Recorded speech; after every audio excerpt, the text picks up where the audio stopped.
मई का महीना था। आसमान से जैसे आग बरस रही थी। धूप ऐसी थी कि जमीन पर पैर रखना भी मुश्किल हो रहा था। और इसी गर्मी में गांव के चौराहे पर थुंग थुंग नारियल पानी बेच रहा था। आ जाओ भाई आ जाओ, गर्मी ने बना दिया है तंदूर, तो आओ और पियो बर्फ जैसे ठंडा और शहद से भी मीठा नारियल पानी। थुंग थुंग की आवाज सुनते ही गांव के चौराहे पर लोगों की भीड़ लग जाती थी। थुंग थुंग के पास गांव के किनारे एक खूबसूरत नारियल का बाग था। उसके बाग के नारियलों का पानी इतना मीठा और इतना ठंडा होता था जैसे किसी ने उसमें शहद घोला हो। इसलिए गर्मी में उसका नारियल पानी पीते ही लोगों को सीधा सुकून मिल जाता था और इसलिए उसकी दुकान पर भीड़ हमेशा रहता था। लेकिन इस भीड़ को देखकर सामने वाले चौराहे पर खड़े रंगा का दिमाग गर्मी और जलन से खराब हो रहा था, क्योंकि रंगा की भी नारियल की दुकान थी, लेकिन उसने सस्ते और पुराने नारियल भर लिए थे, इसलिए लोग उसकी तरफ देखते भी नहीं थे। एक दिन रंगा थुंग थुंग के पास गया और पूछा, अरे भाई क्या जादू कर रखा है तू, लोग सिर्फ तेरे पास ही क्यों आते हैं? थुंग थुंग ने कहा,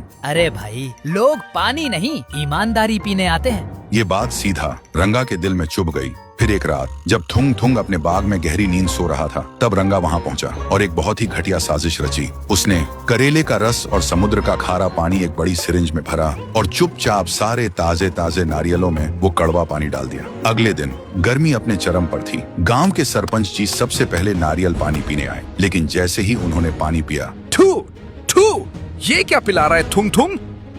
ये नारियल इतना कड़वा क्यों है? आसपास खड़े बाकी लोगों ने भी अपने नारियल पिए और सभी चिल्ला उठे। फिर थुंग थुंग ने खुद चक्कर देखा और वह हैरान रह गया। उसने हाथ जोड़कर सबसे माफी मांगी और कहा कि उसे नहीं पता ये कैसे हुआ, पर किसी ने उसकी एक न सुनी और उसे गांव से भगा दिया गया। इधर थुंग थुंग के जाते ही रंगा की लॉटरी लग गई। सारा गांव अब रंगा से नारियल लेने लगा। अब रंगा बहुत खुश था कि उसकी चाल कामयाब हो गई, पर धीरे धीरे गांव वालों को रंगा के नारियल में अजीब सी बदबू और स्वाद का एहसास होने लगा। और जब गांव वाले पूछते, तब रंगा हमेशा एक ही बहाना बनाता, मौसम बदलने से ऐसा हो रहा है चाचा। फिर एक दिन गांव का एक लड़का फुटबॉल खेल रहा था। तभी वह जोर से किक मारता है और बॉल सीधा रंगा की खिड़की के पास चली जाती है। लेकिन जब वह लड़का बॉल लेने गया तो उसने खिड़की से जो देखा उसके होश उड़ गए। रंगा गंदे पानी और सस्ती चीनी का घोल बनाकर सिरिंज से पुराने नारियलों में भर रहा था और उसकी बीवी गुस्से में चिल्ला रही थी, बंद कर दे ये पाप, थुंग थुंग को निकलवा दिया, अब तू भी जाएगा। लेकिन रंगा चिल्लाकर बोलता है,